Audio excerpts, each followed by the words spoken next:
کچھ گلیوں کو خوبصورت بنا دیں گے، سائن بورڈ ایک جیسے کر دیں گے، یہ شعبدہ بازی ہے۔ اصل حقیقت وہ ہے جو ہمارے سامنے آتی ہے جب 14 بچے اپنی زندگی سے ہاتھ دھو بیٹھتے ہیں۔ اصل حقیقت ان کے باپوں، ان کی ماؤں کے آنسو ہیں۔ تو میں آپ کے سامنے پاکستان تحریک انصاف کی جانب سے اس غم کی گھڑی میں غم کا اظہار تو کرتا ہی ہوں، لیکن یہ اعلان بھی کرتا ہوں کہ پاکستان تحریک انصاف ایک سیاسی قوت نہیں، ایک سماجی قوت بھی ہے۔ ہم پاکستان کے ہر خطے میں، ہر گلی میں، ہر سوگوار خاندان کے ساتھ کھڑے ہیں، ہر اس خاندان کے ساتھ کھڑے ہیں جس کے بچوں کو تعلیم میسر نہیں ہے، جس کے بچوں کو صحت میسر نہیں ہے۔ اور یاد رہے 5 بجٹ ایک بہت لمبا عرصہ ہوتا ہے۔ کہاں گئے وہ بلند بانگ دعوے کہ ہم نے معیشت کا رخ پھیر دیا ہے، ملک میں اب ترقی اور فراوانی ہوگی؟ آج یہ ملک اپنی تاریخ کے بدترین دور سے گزر رہا ہے۔ نہ انسانی حقوق آپ کو اور مجھے حاصل ہے، آپ بولیں تو آپ اٹھا لیے جاتے ہیں، آپ لکھیں تو آپ کو نوکری سے نکال دیا جاتا ہے، ہم کوئی بات کریں تو ہمیں عقوبت خانوں میں ڈالا جاتا ہے، دہشت گردی کے ہم پہ مقدمے بنائے جاتے ہیں۔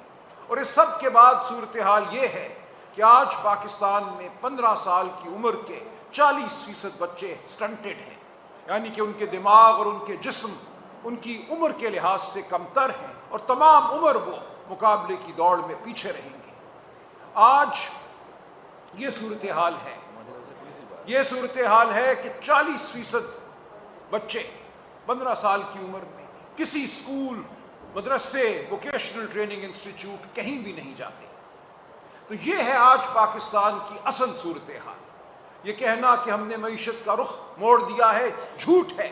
آپ نے صرف گڑ گڑا کر، کاسا سامنے رکھ کر کچھ بھیک حاصل کی ہے اور کچھ بھی حاصل نہیں کیا۔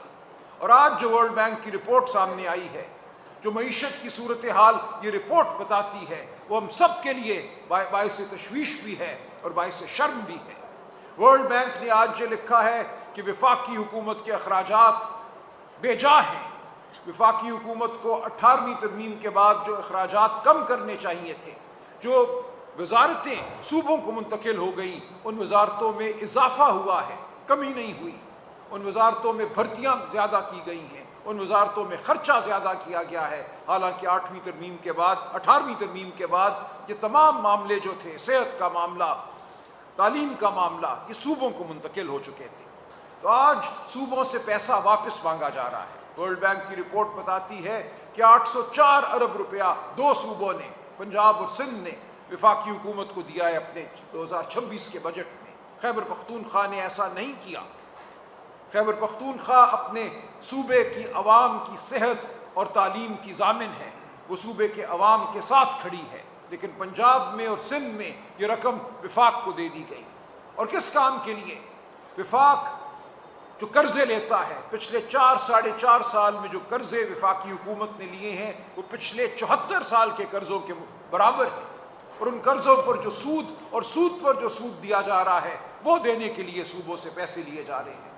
اور ہر وہ روپیہ جو کسی صوبے سے لیا جاتا ہے، اس کے نتیجے میں کسی غریب کے بچے کو صحت نہیں ملتی، تعلیم نہیں ملتی۔ یہ غریب کے بچوں کی صحت اور تعلیم کا پیسہ ہے جو وفاق آج لوٹ رہا ہے صوبوں سے۔ تو یہ ہے ہماری معیشت کی اصل صورتحال۔ لوگ آتے ہیں ٹی وی پہ، لمبے لمبے مکالمے ہوتے ہیں، فلاں ٹیکس پرسنٹیج یہ ہو گئی، فلاں ٹیکس ہم نے بڑھا دیا، فلاں ہم نے کم کر دیا۔ اصل حقیقت یہ ہے کہ آپ اس ملک کے بچوں کو، غریب کے بچے کو، نہ تعلیم دے رہے ہیں نہ صحت دے رہے ہیں۔ اور جو بچے اسکول جاتے بھی ہیں، 40% تو میں نے کہا کسی اسکول نہیں جاتے، کسی مدرسے میں نہیں جاتے۔ جو جاتے بھی ہیں وہ کیا سیکھتے ہیں، آپ ان کو کیا پڑھاتے ہیں؟ 15 سال کی عمر میں یہ لرننگ آؤٹ کمز، یعنی کہ تعلیم کے نتیجے میں حاصل کیا ہوا، ہمارے سامنے ہے۔ ایک پیراگراف اردو زبان کا صحیح وہ نہیں لکھ سکتے، انگریزی کو تو چھوڑ ہی دیجیے، سائنس تو بہت دور کی بات ہے۔ تو آپ اپنے ملک کو، اپنے ملک کے سب سے بڑے سرمایے کو، جو آپ کی یوتھ ہے، جو آپ کے نوجوان ہیں، ان کو ضائع کر رہے ہیں، ان کی صلاحیتوں کو سلب کر رہے ہیں۔ اور جو سانحہ، جو المیہ کانا میں ہوا، اس کی ایک مثال ہے۔ بچوں کو کہا جا رہا ہے کہ تمہیں ریاست تعلیم نہیں دے گی، جاؤ ڈھونڈو تعلیم کے موقع، ان خستہ عمارتوں میں ڈھونڈو جہاں تمہاری موت واقع ہوگی۔ تو آج ہم اس ریاست کو، اس جبر کے نظام کو للکارتے ہیں۔ پاکستان تحریک انصاف اعلان کرتی ہے کہ ملک کے طول و عرض میں ہم وہ سماجی طاقت بن کر آپ کے سامنے آئیں گے اور آ چکے ہیں جو اس ظلم اور جبر کے نظام کو للکارے گی اور نیست و نابود کرے گی۔ آج ہمیں نظر آ رہا ہے کہ آزاد کشمیر کی عوام سڑکوں پر ہے اور بجا سڑکوں پر ہے۔ ان کے ساتھ جو ظلم ہوا ہے، جو ان کے ساتھ معاہدے کیے گئے، معاہدہ خلافی کی گئی، وہ اپنا حق لینے سڑکوں پر ہے، کیونکہ وہاں بھی ہر حکومت پچھلے بہت سالوں سے جھوٹ پر مبنی بنائی جاتی ہے۔ آپ جانتے ہیں پاکستان تحریک انصاف کے 26 ممبران کو ایک رات میں باغی بنایا گیا، لوٹا بنایا گیا اور ایک جھوٹی حکومت قائم کی گئی۔ گلگت بلتستان میں جس طرح الیکشن ہوا اسی طرح کا الیکشن یا اس سے بدتر آزاد کشمیر میں کرانے کی منصوبہ بندی ہے۔ اس الیکشن کے نتیجے میں ایک نااہل حکومت آئے گی، ایک ایسی حکومت آئے گی جس کا عوام سے کوئی رابطہ نہیں ہوگا، کوئی تعلق نہیں ہوگا۔ اسی لیے وہاں کی عوام آج سڑکوں پر ہے۔ وہاں 50 سے زیادہ شہادتیں ہو چکی ہیں۔ ایک ماہ سے انٹرنیٹ بند ہے، دکانیں بند ہیں، وہاں کھانے کی قلت ہے، پینے کی قلت ہے، لیکن وہ لوگ اپنے انسانی حقوق مانگ رہے ہیں کیونکہ وہ زندہ انسان ہیں۔ ہر پاکستانی زندہ انسان ہے۔ جو آپ آج آزاد کشمیر میں دیکھ رہے ہیں یہ پورے ملک میں ہوگا اگر اس نظام نے ہوش کے ناخن نہ لیے۔ تو ہم اعلان کرتے ہیں، ہم تنبیہ کرتے ہیں کہ ہوش کے ناخن لو۔ جو سلوک آپ نے عمران خان اور بشرا بی بی کے ساتھ روا رکھا ہے، 8 ماہ سے وہ قید تنہائی میں ہیں۔ یہ دنیا کے ہر قانون کے تحت، ہر بین الاقوامی معاہدے کے تحت ایذا رسانی ہے، یہ ٹارچر ہے۔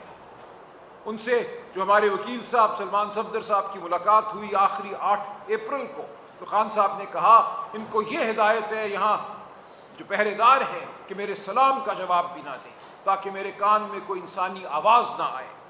یہ ہے قید کی صورتحال عمران خان کی۔ ہم پوری قوم کے سامنے کھڑے ہیں، ہم جواب دیں ہیں۔ ہم سے سوال کیا جاتا ہے کہ آپ عمران خان کے لیے کیا کر رہے ہیں؟ تو میں پاکستان تحریک انصاف کی جانب سے کہتا ہوں کہ اس جبر کے نظام کے سامنے ہم کھڑے ہیں۔ ہم نے اس پارٹی کو ٹوٹنے نہیں دیا اور وہ لمحہ اب آ رہا ہے، بہت قریب ہے، جب پاکستانی قوم اپنے فیصلے، عمران خان کا فیصلہ خود کرے گی، سڑکوں پہ کرے گی، اپنی آواز بلند کرے گی، آپ کی گولیاں کم پڑ جائیں گی۔ ہم پیچھے ہٹنے والے نہیں ہیں۔ تو آج کی اس پریس کانفرنس کا مقصد اس غم کی گھڑی میں جو ہم نے کل دیکھا کہنا میں، لاہور کے حلقہ NA 123 میں، اس لمحے کو وہ لمحہ بنانا ہے جب یہ قوم اپنے غم کے ساتھ ساتھ اپنے غصے کے اظہار کے لیے بھی اٹھ کھڑی ہوگی۔ تو ہم آپ کو یقین دلاتے ہیں کہ ہم مستعد ہیں، ہم عمران خان کے ساتھ کھڑے ہیں، ہم بشرا بی بی کے ساتھ کھڑے ہیں، ہم پاکستان کے 25 کروڑ مظلوم لوگوں کے ساتھ کھڑے ہیں۔ ہم یہ جنگ لڑتے رہیں گے، ہم پیچھے ہٹنے والے نہیں ہیں۔ میرے ساتھ بیٹھے میرے تمام رفقا ہیں، یہاں جو بیٹھے ہیں یہاں پہ، میاں اکرم عثمان صدر لاہور، اشرف گجر صاحب، ان کے ساتھ بیٹھے حافظ ذیشان صاحب، میاں ہارون اکبر صاحب، ہمارے فیاض صاحب، حافظ فیاض صاحب، ان سب نے جو جبر جھیلا ہے، ان کے گھر توڑے گئے ہیں، ان کو ناحق قید میں رکھا گیا ہے، ان کے بچوں کے ساتھ بدسلوکی ہوئی ہے، بیویوں کے ساتھ بدسلوکی ہوئی ہے، لیکن یہ سینہ تان کر آپ کے سامنے بیٹھے ہیں اور بیٹھے رہیں گے اور چلتے رہیں گے اور کھڑے رہیں گے۔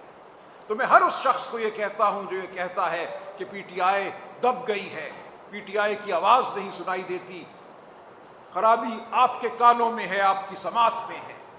وہ پارلیمان ہو، پنجاب اسمبلی ہو یا قومی اسمبلی ہو یا سینٹ ہو، ہمارے ممبران نے بڑھ چڑھ کر ظلم کے اس نظام کو آشکارا کیا ہے۔ جھوٹ پر مبنی بجٹ ہو یا غنڈہ ایکٹ ہو جس کے نتیجے میں آپ کے میرے خیالات کو قید کرنا مقصود تھا، ان سب کے خلاف پی ٹی آئی ڈٹ کر کھڑی ہوئی ہے۔ ہم نے اپنی آواز بلند کی ہے، عوام کا مقدمہ لڑا ہے، پارلیمان کے اندر بھی اور پارلیمان کے باہر بھی ہم لڑتے رہیں گے۔ تو یہ کہنا کہ پی ٹی آئی دب گئی ہے، پیچھے ہٹ گئی ہے، بالکل غلط مفروضہ ہے، ایسا ہرگز نہیں ہوگا۔ ہم وعدہ کر کے بیٹھے ہیں پاکستانی قوم کے ساتھ، اپنی زندگیاں، اپنی عام زندگی کو ہم پیچھے چھوڑ کر آئے ہیں۔ ہم نے ایک فیصلہ کر لیا ہے کہ یہ جنگ ہم نے لڑنی ہے، کہ کچھ بھی ہمارے سامنے میں مشکلات حائل ہوں ہمارے راستے میں، یہ جنگ ہم لڑیں گے اور فتح ہمارا مقدر ہے، پاکستانی قوم کا مقدر ہے۔ تو میں آپ سب سے یہی کہتا ہوں کہ آپ ہماری آواز بنے رہیے، آپ سچ کی آواز بنے رہیے،